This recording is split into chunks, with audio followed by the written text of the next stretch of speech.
Welcome to Even Tacos Fall Apart, a podcast where we do our best to own our own stories, love ourselves, and thrive as we become more mentally stable, emotionally healthy, and physically well with each passing day.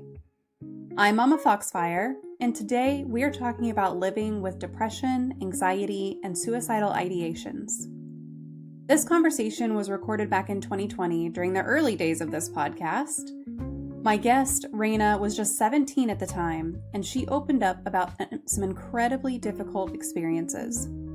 This is a raw and honest conversation, so please take care of yourself while listening. I want to talk about depression and anxiety for a minute. These aren't just bad days or feeling stressed out about a test. Depression is a clinical condition that affects how your brain processes emotions, motivation, and even physical sensations. It's not something you can just snap out of or fix with positive thinking.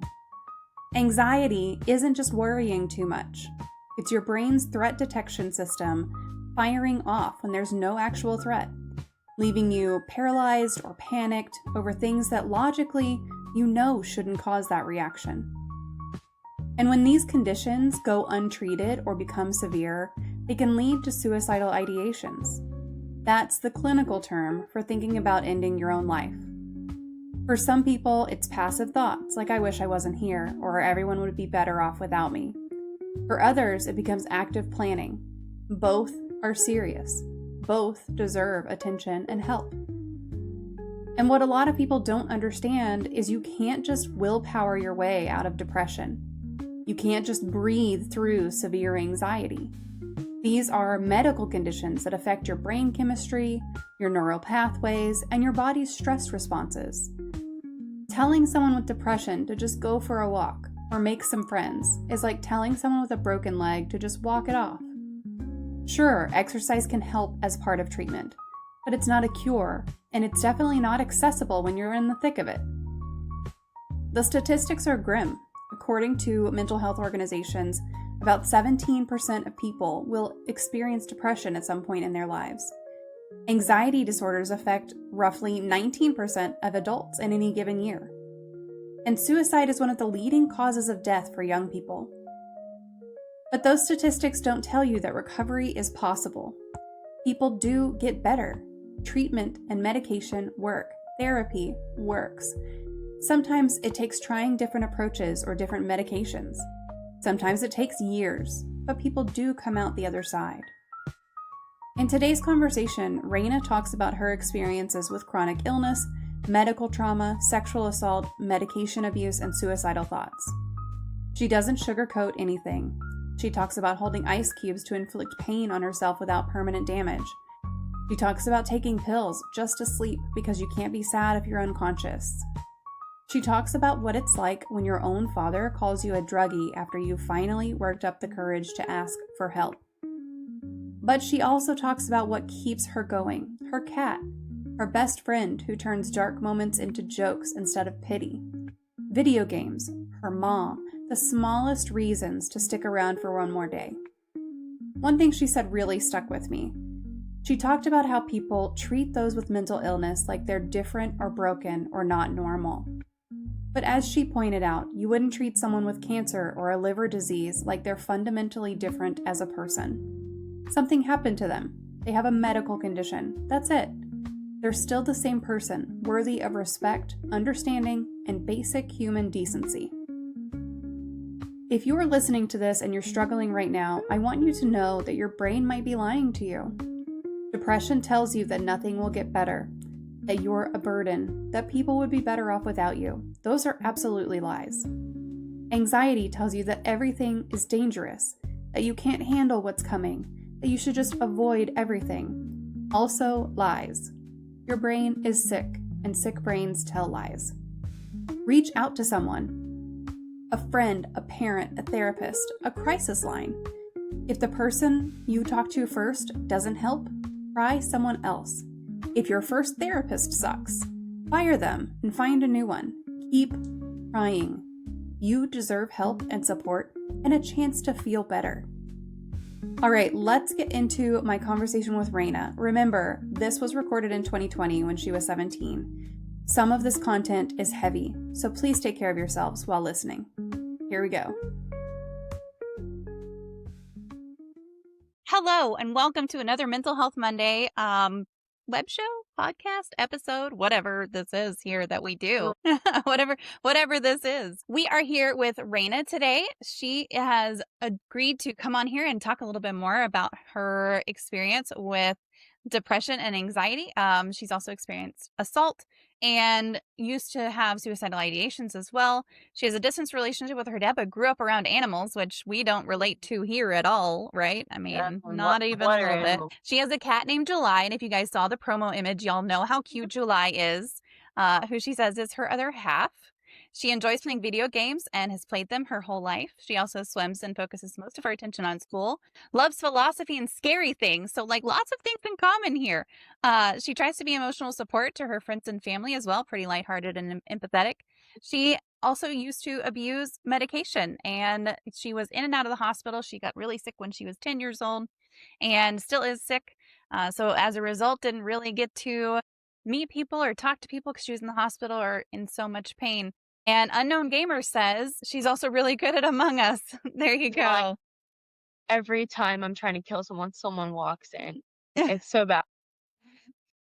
Yep, that is the way. So thank you so much, Reinna, for agreeing to join us here today. And I'm really looking forward to our conversation. So let me open up a queue really quick as well. And if anyone has a question for Reinna or wants to follow up on anything, you're welcome to type !Q and follow that with your question in the chat, and I'll make sure to get to it. Otherwise, just put it in the chat. Like I watch it. I have it like right in front of me, so I watch it pretty well. But sometimes I miss stuff, and you want to make sure I don't miss stuff. Then you just use the Q. Chat box, and it says Mississippi coming up. It says exactly what I said. Rain, I have a question. Are you do cute? What? How are you do cute? Ooh. Oh, God. Dreamy always says that. Okay, so your bio mentioned lots of super fun things, from video games to swimming to philosophy and scary things, which you're coming up on a great scary time for October. But what is the scariest game you've ever played, and what's the scariest movie you've ever watched? I'll save the movie for last because it's ultimately terrifying. I mean, just even speaking about it's going to scare me. But my favorite horror game, one of the scariest games I've ever played, is Layers of Fear. I think it's a beautiful game. It has kind of the idea of PT, where it's like you're in a room and all of a sudden you turn around and things change, and the backstory of it is beautiful. I feel like what makes a true horror game is not the jump scares, but how it makes you feel. And it really just, beautiful game. Yeah, sounds like it. What was the name of it? Layers of Fear. Layers of Fear. Mm-hmm. Okay. I'm pretty sure, because I haven't played it in forever, but it's about a painter and his wife. They move into a home and then they have a kid, and then he's so involved with their work, he starts neglecting them. And I think he starts to drink, and then all of a sudden, his wife and child was caught in a house fire, and then they both, she gets, she doesn't die, but she's in really bad shape, and then the kid just goes on, and and it deals with his hatred for himself, but that him still wanting to carry on painting, and wow, his pride, kind of his monster. Well, it's got very good ratings on Steam, so that's good at least. There's a second game. I can't remember what it's called, but it's also amazing. It's more of it's like an acting on a ship. It's beautiful.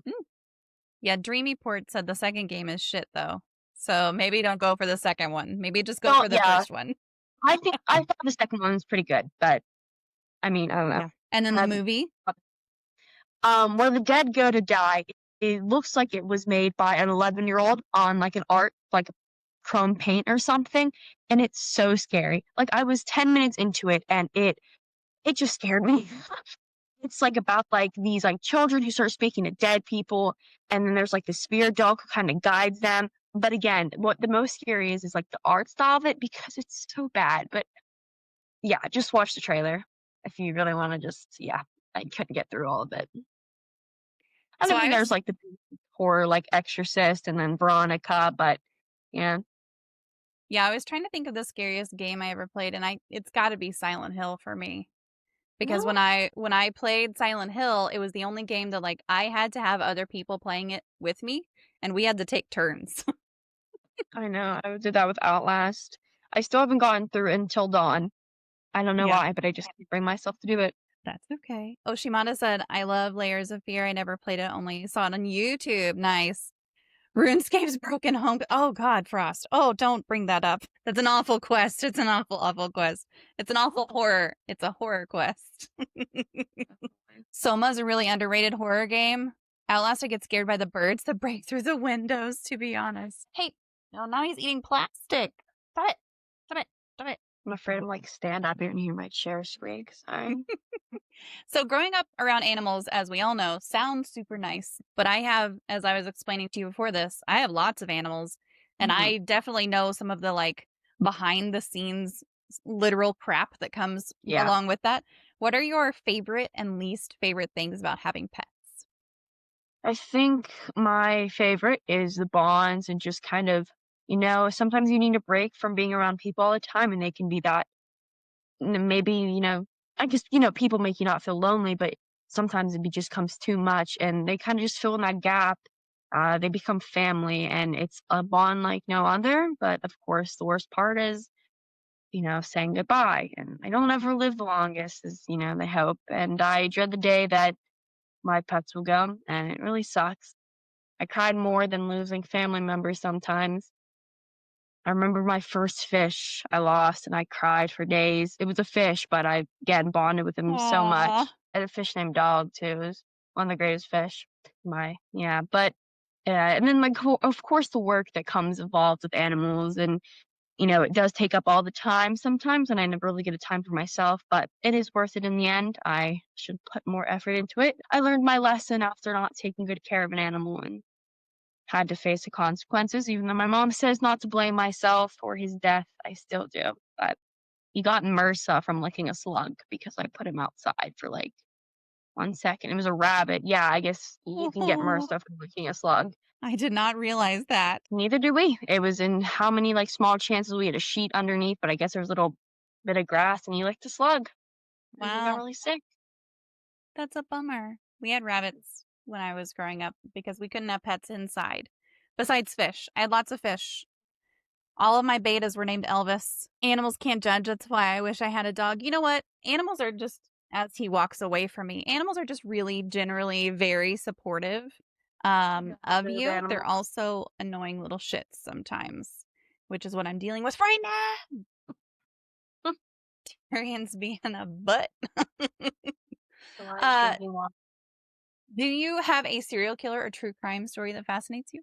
I mean, Black Dahlia, of course, but again, the most I feel like is just really something I find interesting is cults, and Heaven's Gate is if you don't know, is where I don't remember his name, but he bought a mansion and he had his cult members join in and they all committed mass like suicide and they all ended up killing themselves for like a UFO and aliens and that's just stuff is like insane to what people go for like religion and that's why I find cults very interesting. I always joke about how I want to be a cult leader, but sometimes I don't know if that's actually if I'm joking about it or if that's really real because I mean I think I'd make a pretty good cult leader. Well, what fascinates me about cult leaders in particular is just that they are typically, and not every time, but they're typically just so charming and They like are. so charismatic and they've got all this great personality and it's like I wish like they would do something good with that, you know? They're like car salesmen. They just pull you in.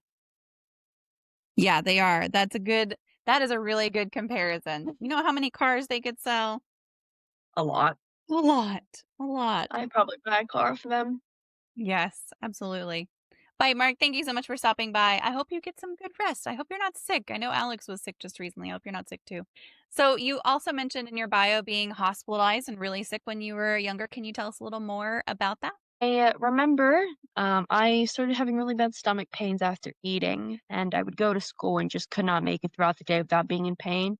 And I remember going through a bunch of tests. I remember going through a heart doctor and ended up finding I had like low blood pressure. And then I remember I was like 11, and that's when things started to get really serious. And I was in and out of the emergency room, seeing multiple GI doctors, going through scopes and everything, going through MRIs. I remember drinking the most nastiest stuff just for them to.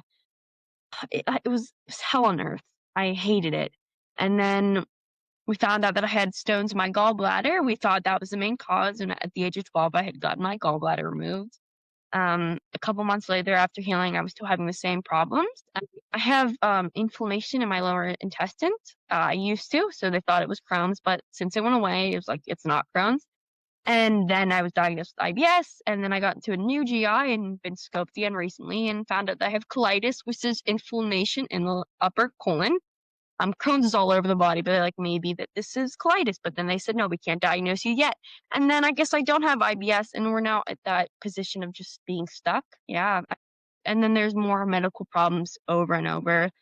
But I guess I've always told my mom that going to children's hospital, because it's like an hour drive, that became my second home. Mm-hmm. And I guess I just lost that. Growing up in like middle school and elementary school, I didn't really get to make friends. People always thought of me differently because I was never there and constantly had to go to the nurse. They always would judge me instead of asking me what was wrong. And yeah, it really sucked. And I kind of wish I would just had stayed in school and kind of just suck it up, but I couldn't. I remember sitting there in the bathroom and just like crying and calling my mom when we weren't all on our phones. And I remember having teachers give me a hard time. And then when they kind of came back, they kind of just let it go. And that became my life. And medication. Yeah. Man, that like it's hard enough to have something that isn't necessarily diagnosable right away. Like this isn't an Yeah. easy, here we know what's wrong with you. Mhm. And here's how to fix it, but it's like an ongoing um kind of ridiculous just situation that you've dealt with for years, and that's got to suck. Yeah, I mean, we're still fighting new problems. Like, I now have antibodies in my thyroid, and my ANA is high, which means I could have like lupus, which my sister is really sick, and a lot of autoimmune diseases. But they mainly think that it's like arthritis. And I also have really bad TMJ. And when I talk, my jaw will kind of pop in and out of place. That sucks. Mm. I just saw B say I was a tough cookie. Thanks, Yeah. Steve. Yeah, so B also asked earlier, he said, what kind of cult would you run?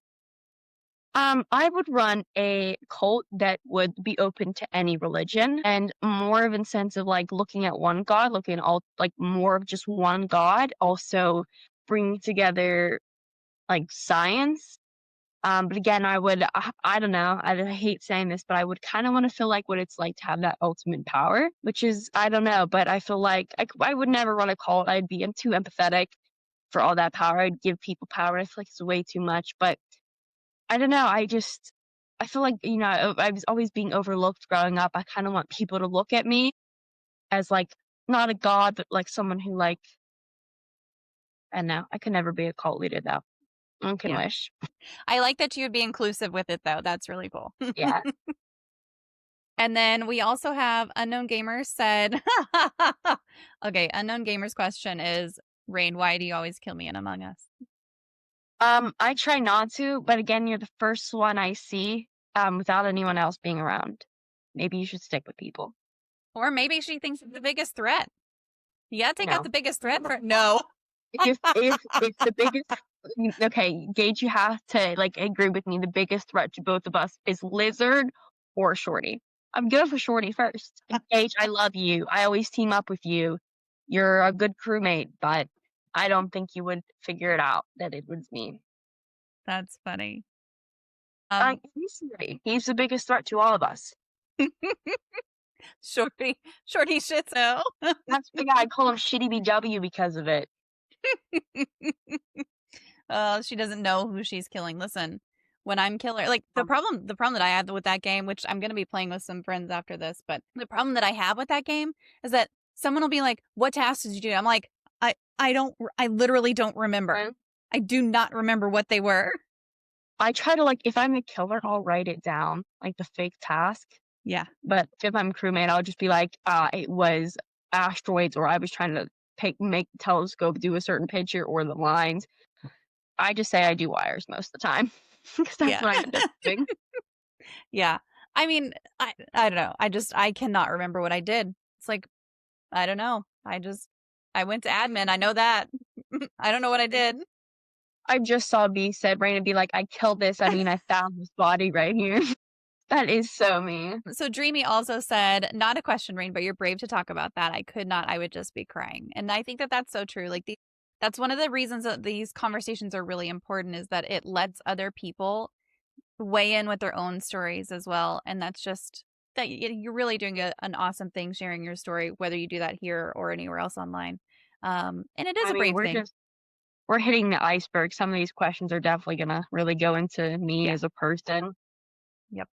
So did those hospitalizations, you mentioned taking medication, is that what led to you abusing medication? Yeah, not really. Those weren't really it.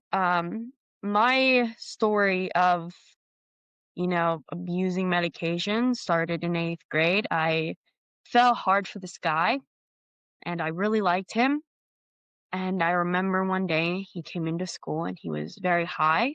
And I later found out that he was taking Xannies really bad. I mean, I've had depression over and it runs in the family. And then I started being put on medication. And I remember taking just medication, feeling like things were good. Mm-hmm. And then one pill became two, and then two pills became three. And then before I knew it, I was just taking 5 or 6 at once just to knock myself out because I have this saying, I can't be sad if I'm asleep. And I mean, it's true. and then I realized that I was getting close to almost like killing myself, like overdosing. That's what I had to tell my mom.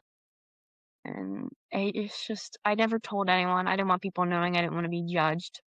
Mm-hmm. But then there came on the other drugs that I would start to take, and I would find my way around them, and I would learn to rationalize them because I know that I couldn't just get all of these pills at once, and I would have to go on these breaks, but then collect them. It was so awful. I Yeah. hated living my life like that, and I struggle going into it again. Like I find myself kind of relapsing, I guess you could say. So. When you told your mom, was she very supportive and how did she kind of react? My mother was very supportive, she understood. I mean, she was very mad at first, but then, I mean, I sat her down and explained to her how I was feeling, and I know that she was just mad because she was worried for me. My dad, on the other hand, said I was a druggie. Yeah. Cool. Thanks, Thanks. Dad. Yeah, thanks. Thanks, Dad. And, just a second ago, B said guys suck. I'm like, well, that supports that statement also. It's hard as a parent to express what you feel whenever you Yeah. find out that one of your children is struggling with something like that. Um, and I know that for a lot of parents, that comes out immediately as anger, like they're mad at Mhm. you. When I think Yeah. a lot of that is based on fear. Like a lot of that is based on fear and worry, and it just comes out kind of as anger. And that sounds like maybe what it was for your mom. But My mom it's hard also to see said, that on the other side as anything but yeah, anger. she said that she later on, she was like, I'm not mad at you, I'm mad at myself because I wasn't there. Yeah.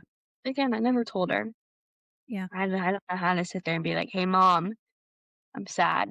I feel lonely. I don't feel good enough, and I don't want to feel this way anymore. Hmm.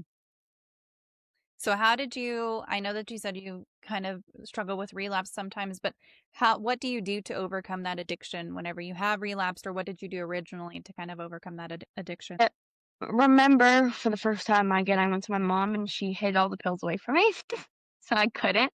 And it was slow. And then I reached out to my therapist, and got the help I needed. Now, what I do is I try to tell myself is that I could go talk to someone. I just, or I go play games and I keep my mind off of it. But a thing that I realized is sometimes if I don't, like when I would first start taking these pills, is that I would do it as a way to like release my anger.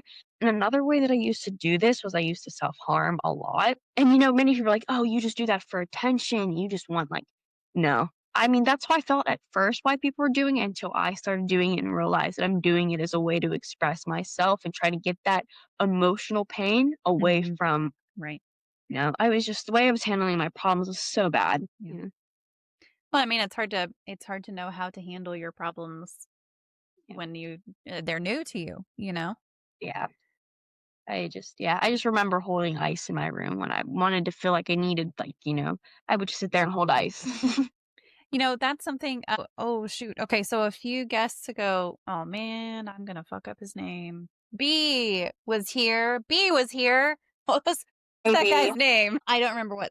I'm not even gonna try to say what his name was, but he was talking about that was one of the things that his therapist said was like hold ice as long as you can because it's not actually physically harmful, but you get the pain from it. Yeah. I mean, it could if you hold ice long enough, it's gonna be harmful. But Frost was here too. Frost, what's the answer to my question?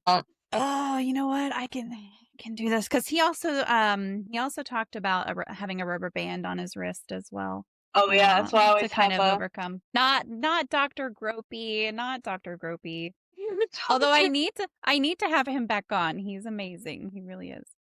Okay, it was Ian McGuckin, and I always try to say his name last. I mean, I always try to say his name wrong. It was Ian McGuckin. He was the one who was talking about it. Yeah. Thanks, Frost. I appreciate your help. So what would you have wanted people around you to do differently during your illnesses when you were a kid? And then also maybe like right after they found out about your addiction, and what could they have done differently that you feel like would have supported you a little better? I never really told anyone. The only two people I've really told was my best friend Tawani, who I love dearly, and then Brendan, of course.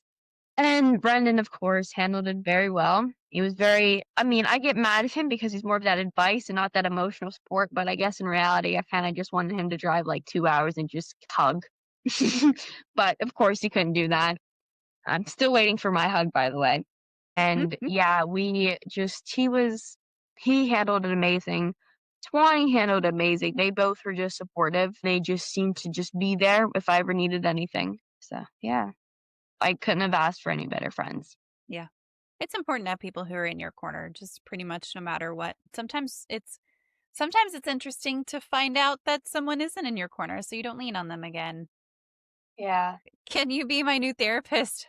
Don't need one, but I want one now. Well, you know what? Thank you, Frost. Yes, you're on it. Oh, God, I love you, Frost. I am not a professional mental health worker, but I'm happy to help you find resources in your area that are kick-ass and willing to help you. So I can't be your therapist, but I can be your friend. Friends are like therapists sometimes. Yeah. You were kidding. That's okay, but my offer stands. Legit. If you need a therapist or something, I'm happy to help you find somebody. Everyone could use a therapist. Okay, now it's in. There we go. There you go. Dreamport said I went through a bunch of therapists, none worked for me. Okay, so the first therapist that I ever went to, like, I had an awful experience, an awful experience. And I quit therapy and I was like, I'm never doing that again because clearly it doesn't work. And now, like, I am so glad I have my current therapist because she is amazing. She really is amazing. Yeah. So if you have a shitty time with a mental health professional, please fire them. Remember that they work for you and you don't work for them. Fire them and get a new one. Yeah, my one, she told me I was a mistake. Oh, no. Bitch, you're fired. I was like, yeah. My mom was like, we're never coming back. Oh, yeah, no, that's awful. I cannot believe that. Hopefully soon, luckily, you can find some people that can hug you all the time. I mean, remain social distance for now, but hopefully soon. I hug my mom or my cat. My cat gives pretty nice hugs.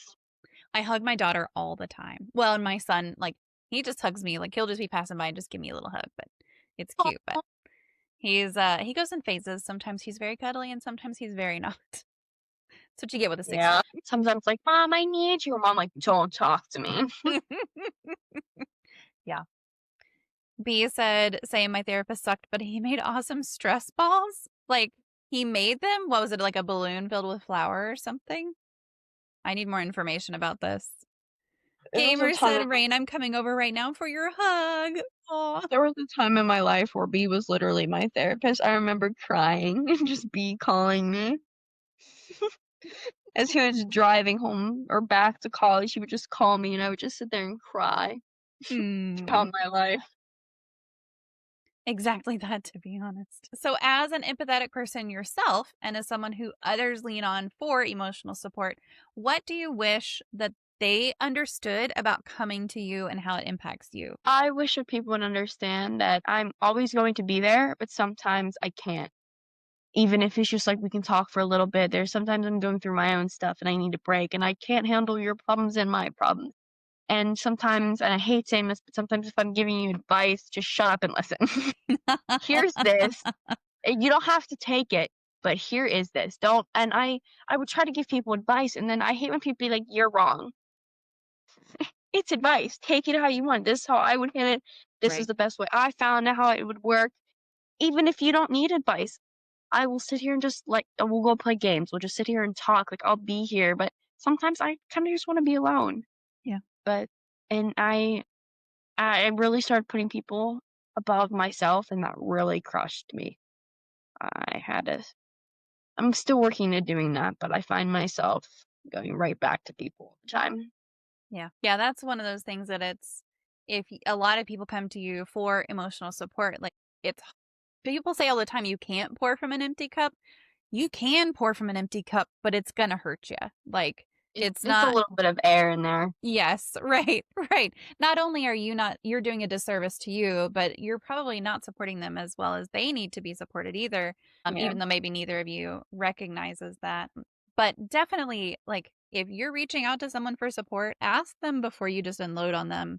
One of my very best friends in the Mhm. whole wide world, if she's still here, I don't know if she's still here. She was here a second ago, but uh, we'll text each other back and forth and just be like, "Hey, do you have capacity right now? Can I just unload something on you?" Or like, "Hey, can I just complain to you? Hey, can I get your advice? Hey, do you have a second for this?" Like just asking for that permission, even though like I know she's always going to say yes and she knows that I'm always going to say hell yes. Like, of course, Uh-huh. vent to me. That's the same um, thing with me, it's funny. But with yeah. B, I just don't even ask him sometimes. I'm just like, I just need to call you.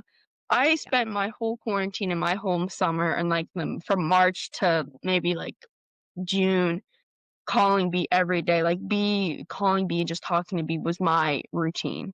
That was my life. We would stay up to like 7 in the morning and I would stay up for 24 hours and just not even sleep. He's just that's how it is. Like that's us, you know? He was amazing. I couldn't have asked for a better friend.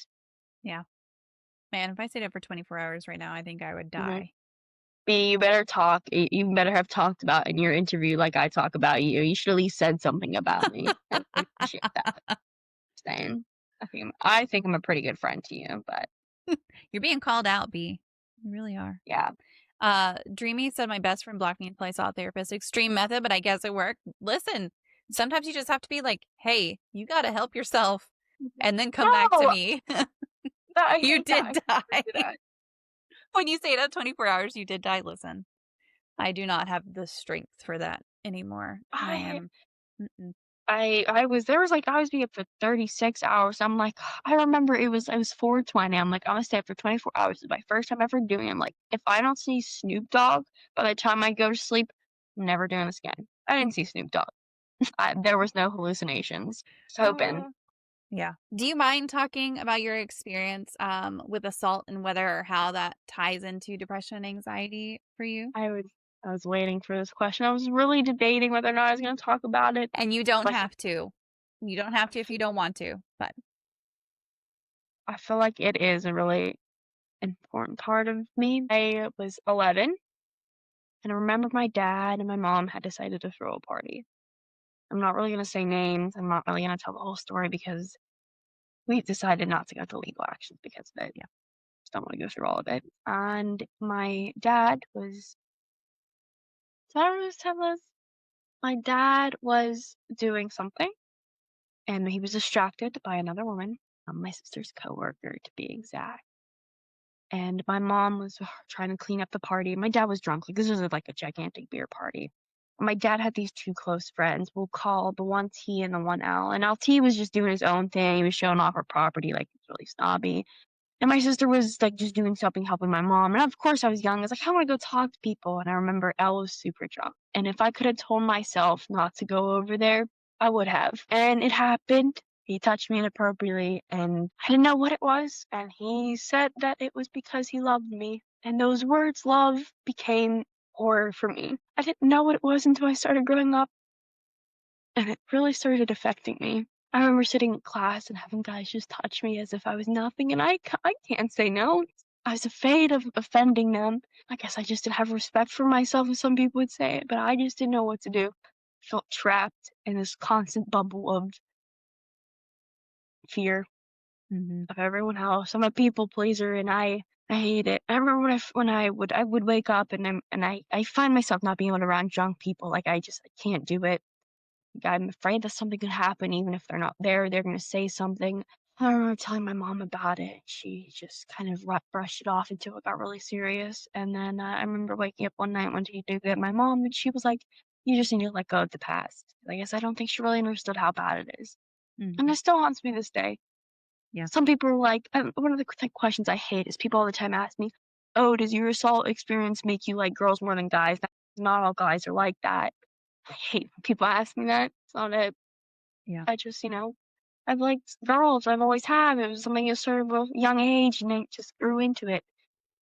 Just became my life. But yeah, I guess when people say the words "I love you," I don't take it as meaningful as it should be. Which is Yeah. fair. I mean, it makes me really angry that he weaponized that. And I think that a lot of the time people do weaponize those words and it's just awful. Yeah, and I really looked up to this guy. He was like family, Mm-hmm. but Yeah. we don't talk to them anymore. That's good. But sometimes we'll see him going across the road. My heart will just sink. Like we'll see him on the road in his white truck. My heart will just sink. Yeah. And it's not like my innocence was taken away or like he took my virginity, but it was still something that shouldn't have happened. Yeah. And I also think that it had affected like me, I guess, like I don't, many people aren't like really comfortable talking about this, but I definitely think it like my innocence in a way was kind of taken away. And I remember doing things for guys that shouldn't have been done or for girls. Like I started sending like pictures at a young age because, that's I was like need that attention. And I yeah, my mind just kind of came corrupt a little bit. And I guess I still am that way.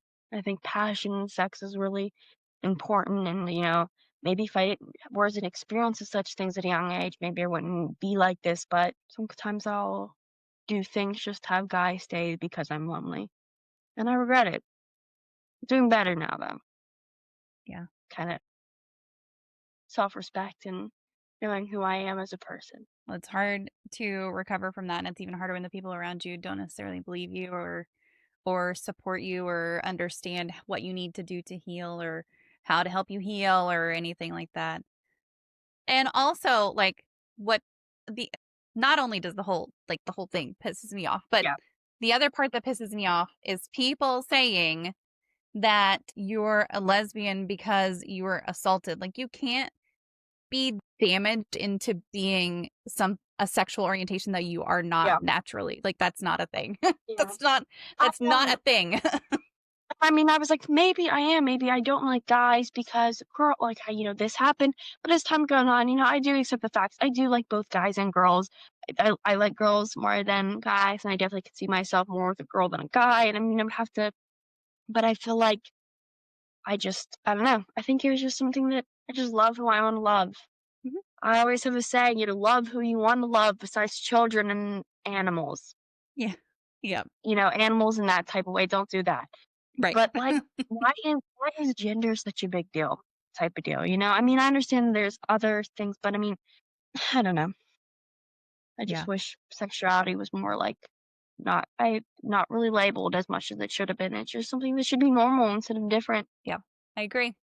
I absolutely agree. And it's one of those things that people they're so set in their beliefs. And it's like, I know that a lot of the anti-gay everything is based on Mhm. being a Christian or whatever. I am a Christian, but if Yeah. you look, like, I just saw something today that was talking about this, but it's like, if God was so against any orientation other than straight, like, what the fuck was he doing with all the different animals that are all sorts of different genders? Like, what? That's not you have fish that can switch sexes and like just some Penguins, worms that are the same. Like they're just whatever. penguins will even have a gay mate and raise a child that's Yeah. and like animals would do that. I mean, like I feel like that's just so normal. But I try to tell people this is that the original Bible that wasn't rewritten by men in like 19 something or 1800s, really just talked about boys shall not sleep with man, and that deals with pedophilia. It never really got to like women sleeping with women and men sleeping with men. I mean, it touched a little bit on it, but I don't know. Yeah, the whole story of Sodom and Gomorrah was that men were sleeping with boys, literal children, and Yes. that's what was being condemned. And people just take it to be, no, it's because they were both male. Yeah. Like, They like try okay. to But also, not only that, but if they say that they're Christian, then that means that they believe in the New Testament, which means that all of the stuff in the Old Testament got thrown out the window. So, like, all Jesus said was love one another. And motherfucker, you're not doing it. yeah, you're kind of judging me. Right. Love thy neighbor. Yeah. Yep. Well, I appreciate you sharing that with me. And I want you to know that Dreamy said that that was really hard to hear, but I relate so much and you are not alone. Dreamy, I love you to death. Just know that. But I'm here for you. Now you know a little bit about me. There you go. I remember telling B the story. So, Hard. does what you've lived through help you relate to others sometimes, even though they might not know the full story? And are there times where your background and even your diagnoses of anxiety and depression helped you connect with someone else? I always like try to tell myself it's like, hey, it was awful what I going through, but I kind of look at it as now as a gift to be able to relate to people and kind of understand them and allow myself to put myself in their shoes and kind of just see how they see things and have an open mind, and I get to help people even though, but allows me to have some sort of empathy, and I can just like wrap my arms around them and be like, I understand, and I don't have to tell the full story, but I feel like people sometimes understand that you get it. And I guess I turn my trauma into a gift. I guess it's a lovely curse or something. I don't know. I always just try to look at it that way. But I love helping people. I love being there. People, you gotta put yourself first. But what truly makes me happy is seeing other people happy. And I think I could Mhm. live off of that. Yeah. So you also noted in your bio that you have had in the past suicidal ideations. What helped you overcome in those dark times? My cat, just really, the animals help a lot. Yeah. July really, I remember sitting there and I was about to, and then July just came over and was like a little headbutt that changed the next action of my life. I remember being like I never wanted to be hospitalized. I never was put in a hospital. I never wanted to. I was always afraid of like, mom, just put me on medication and I won't go in. And ever since I haven't really been in there. I mean, I have been once through because of anxiety, and I had a really bad anxiety attack that just took over. But I was never like hospitalized over time. But going through those dark times, I try to talk to people, and I just try to again keep my mind away for things that playing video games. I meditate. Yeah, I find myself the main person I definitely always lean on is 20. She's my go-to. She's a bit I would consider my soulmate, my platonic soulmate. I don't know what I would do without her. She's there for me. She understands. She's not always the empathetic. She's more of like, here, take my advice. If you don't take it, well, then that's your fault type of gal. But nonetheless, she's there, and I find myself when I go to her, she doesn't like sit there and be like, I'm so sorry this is going to happen. She turns it into jokes that, oh, you're doing this joke time. And it just distracts me from everything that's going on, and it just really helps. Yeah. And I really told anyone, I always like, what if I'm better out, like not being here? I'm like, I feel like I'm causing so many troubles. And then I kind of just talk to people and realize, I guess, how much I have helped people and what I've done and what I can do with my life. That I'm only 16, almost 17, and I still got a whole life ahead of me, and I can't take that away. Yeah. I can't do that to myself. So I was just gonna take care of my cat. You know what? That's a bite mark's on here, but there's a great poem. I need to make like a command with this poem because I talk about it all the stinking time and I can never remember what it is. Okay, I'm just typing into Google "Don't Kill Yourself Today" poem because it's all I can remember. It's like, oh, Hannah Danes. Motherfucker, why can I never remember that name ever? I can never remember that name. Hang on, let me find the whole thing. So the whole poem is like, don't kill yourself because your cat needs to be fed tomorrow. Don't kill yourself because pumpkin spice latte season's right around the corner. Like, fine, all the normal reasons of, oh, so and so will miss me and stuff, like all those are valid and good, but you can also find the tiniest thing. You can also find the tiniest thing and have that be your reason. Whether it's like, well, my cat just headbutted me and, you know. Yep. It's like, who's going to keep me in B's 253-day streak, you know? There you go. I should be studying for my exam tomorrow, but instead I'm here for you, Rain. Dreamy. You said that. Dreamy did. Study for your test. I don't want to. You can rewatch it. You Yes. can go back and see it. Okay, The video. here's that poem right here. But like the first line is, don't kill yourself today because your Netflix free trial still has a week left. Like it's the little things. No one will finish off the chicken in the fridge, you know. I do have chicken in my fridge right now. See? Like, you know, all of the normal things, and it goes through several different reasons, and it's just really cool. I'm like suicidal for like, I mean, like there's always that moments where there's like a voice in the back of my head, like, what if? And something I guess I struggle with, but I haven't really like attempted, I would say, or like try to like do actions for maybe like half a year now. Maybe like, no, it was even before B, so maybe like almost a year. That's It's really awesome. nice. I remember almost being 1 month clean. I mean, a year clean, and then that I felt so bad afterwards. I should have done that. But again, I called Swanee and she joked about it. So Gotta have humor. You have to. yeah, it helps through the dark times. Are there any strategies that another person has suggested to you that just flat out didn't work for you? Or like combating kind of suicidal ideations or dealing with anxiety right in the middle of an anxiety attack or anything like that?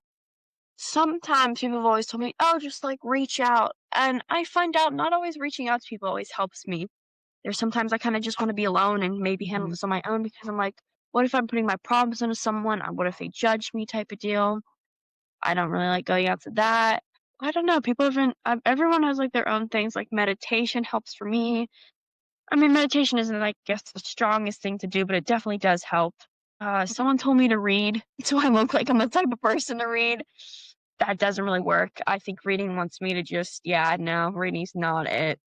I collect old books, but I don't open them unless one of them really catches my eye. But yeah, that doesn't help. Spending time with family also doesn't seem to help.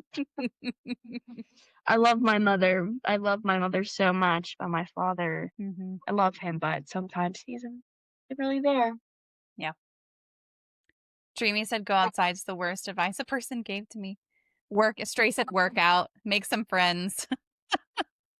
Make some friends. Yeah, it's like, people are like, you should just go out and make some friends. I hope B's not in here as I'm exposing him real quick. People's like, come out, make some new friends. I'm like, B, easier said than done. I'm not a people person. I'm happy with you. You should just stick with me. That's fine. I'll just. But of course, I did go up on going on my own and kind of dropping B, and I feel like it was one of the worst decisions I've ever done. But we're back to being good friends, and I still miss calling him every single night. Yeah. Oh, you're quoting The Office. I love it. Well, I mean, but those kinds of tips of like work out or go for a walk or go do this or go do that, like sometimes for someone who is neurotypical, those are good advice if you're just having a shitty day. But for someone who is like in the midst of depression, yeah, sometimes you literally cannot. Like it's all you can do sometimes to get one foot on the floor and then the next foot on the floor in the morning. And so it's hard. Oh, B says, what did I miss? You just missed Brain saying how lovely and wonderful you are. I wasn't calling you out. No. People told me there are alternative meds. What did they mean by that? What did they mean by that? So like, some people like, go smoke weed. I'm like, I'll get right on that. I mean, I'm in Texas, so I can't, but let me somehow go get weed. I don't know where to get it. I don't know who to call, but I'll just Make it magically appear. You mean not taking meds, Stray? That's awful. That's awful advice. Like listen, depression and anxiety and those kinds of things are illnesses of your brain, which is an organ in your body. Just like if you have something wrong with your stomach, you're going to take medication for that. If you have something wrong with your liver, you're going to take medication for that. So fuck those people. If medication helps you, then take it. Sure always tells me to take my medication. Yeah, Stray's there. So what do you see yourself doing in the future, and what did you dream of doing when you were younger? So what I wanted to do was an astronaut when I was younger. I know everyone wants to be one, but I really wanted to be one. And then, of course, my ultimate dream in life is to be a cult leader, but is that going to happen? Probably not. But I do want to go and I kind of want to be like a treasure hunter. Ooh, yeah, I really want to do that. I'm looking at colleges here in Pennsylvania, and I plan on taking philosophy and anthropology and going into like art and ancient buildings and just art and like religion and learning about that. I really enjoy that type of stuff. So, and I also want to go underwater and find stuff like that and scuba dive. That would be really cool. Dreamy said they'll be your follower as a cult leader. Oh yeah, I already told Stray that she can more is welcome to join my cult. I'm already trying to make a cult in her Discord. Absolutely. I mean, why not? Listen. I always joke about joining her Minecraft for one story like a drug deal or like a cult underneath her world. Don't join cults, people. Don't join cults. Don't join cults. Unless Rain is leading, don't join cults. From ones that are have a really powerful. Stay away from powerful guys, okay? You need a good woman, okay? There you go. Stay away from things that conspiracy, things that are really based on just one religion, one God. Mm-hmm. Yep. If they mention ultimate death, stay away from that. If they say they found a message from God in a hat, they liars. Okay.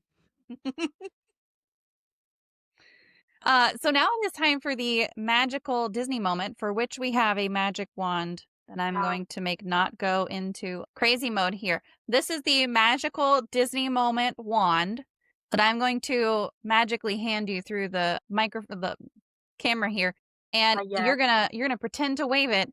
And with this wave, you're going to be able to eliminate one common opinion or misconception or theory surrounding mental illness, disabilities, or talking about mental health.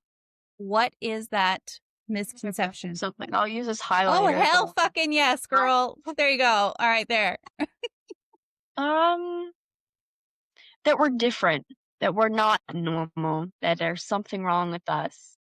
That's something I really, really hate hearing. I really just want to punch those people in the face. Don't use violence. But it's just we're like everyone else. It's just you wouldn't be like, oh, someone who has cancer or a liver disease. You're different. It's something that happens. I'm watching a show about what they used to do to people in asylums and how they used conversion therapy and all that. And it's just so awful. They were treated like animals. I find that disgusting. Even kids that would just have ADHD, they would drill holes in their heads. I find that disgusting. I just wish that we were treated like normal people and that people are more open and understanding. Yep. Agree. Absolutely. So y'all, we have kind of come to the end of our interview here, but if y'all have any more questions for Rain, please put them into the chat and we'll ask them. And with that, Rain, I'm just going to open up the floor to you and say if there's anything we didn't talk about that you wanted to, or if you have some favorite resources or recommendations or anything, you're welcome to just take the floor and talk about them. I have a book that I don't have with me at the moment, but it was a book that's for mental health that I find myself going to sometimes and filling that out and doing stuff. I'll have to, if anyone needs it, just hit me up and I'll give it to you. But I don't really know the name of it at the moment. Another thing that I feel is really important is my journey to coming out and what that was like and how I lost a lot of people, but at the same time gained a lot of amazing people. I feel it all started when I was really young. I was I guess I would look at girls how I would look at guys and wow, she's pretty, but pretty more than that. Everyone was talking about wanting a boyfriend, but I kind of wanted a girlfriend. I wanted to kiss a girl and I wanted I went that, and I remember playing video games. It's like, okay, like, what are you interested in? I'm like, I'm interested into both. And then I remember sitting on the step and like crying. Mom was like, what's wrong? And she was like, I was like, Mom, I love people I shouldn't love. And she was like, what do you mean? I'm like, and I was like, I like girls. And she was like, she thought it was a phase.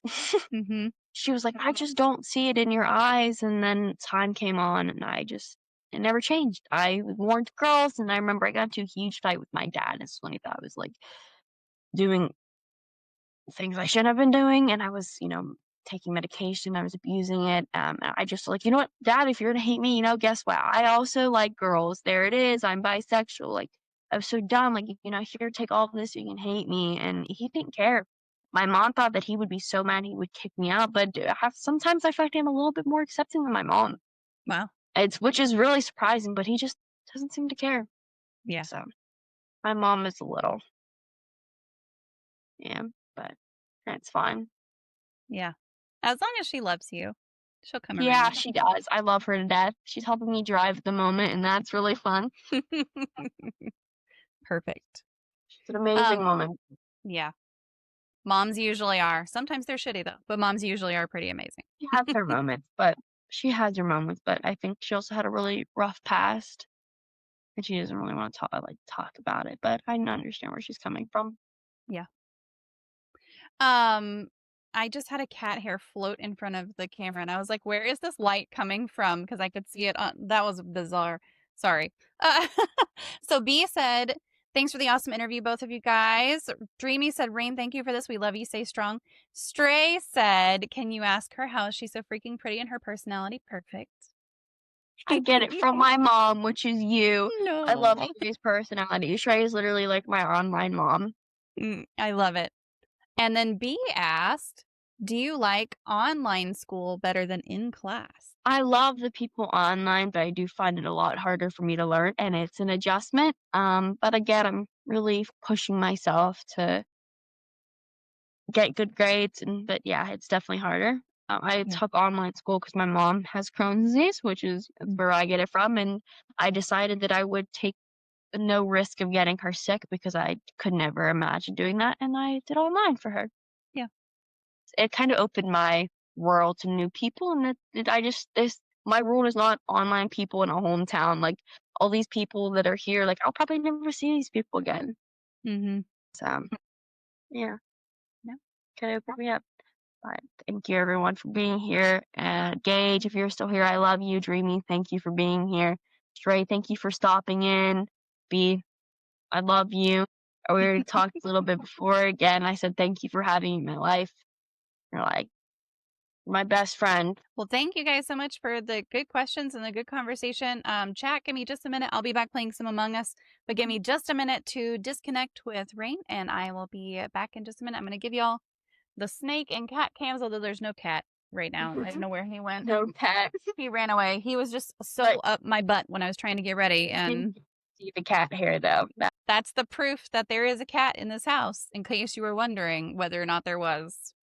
In case you're questioning that. Unknown Gamer says, I love you. Stray says, I love you, Rain. Lazy says, see you, Rain. That was my conversation with Reinna from back in 2020. There's a lot to unpack from that conversation, but I want to focus on a few things that really stood out. The idea that you can't be sad if you're asleep. I think a lot of us have been there in some form. Maybe not with medication abuse, but with sleeping too much, binge watching shows until 4 a.m., or losing ourselves in a video game for hours. We find ways to check out when reality feels like too much.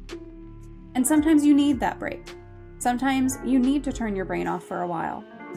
But when escape becomes your primary coping mechanism, that's when you need to pause and ask for help.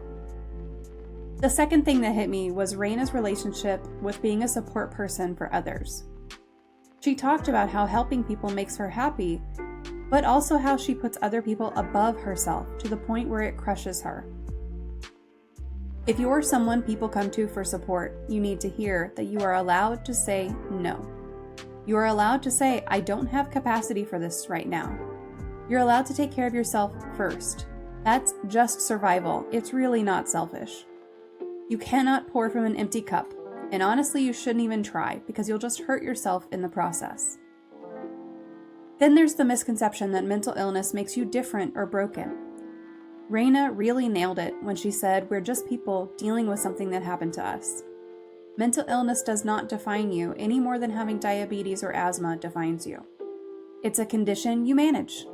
Some days you manage it well, and some days it manages you. That's okay. That's being human. And finally, the small reasons to stay. A cat headbutt, a friend who makes you laugh. Pumpkin spice lattes coming back into season. Your Netflix free trial. The chicken in the fridge that only you will eat. These aren't silly. These are real reasons. Sometimes the big reasons, like I have so much potential or people need me, feel hollow when you're in that dark place. But a cat needs to be fed tomorrow? That's concrete. That's real. And that's enough. If you or someone you know is struggling with suicidal thoughts, please reach out. The National Suicide Prevention Lifeline in the US is 988. You can call or text that number. The crisis text line is available by texting HOME, home, to 741-741. There are people who want to help. There are people who want to care. And I know it might not feel like it right now, but things can get better.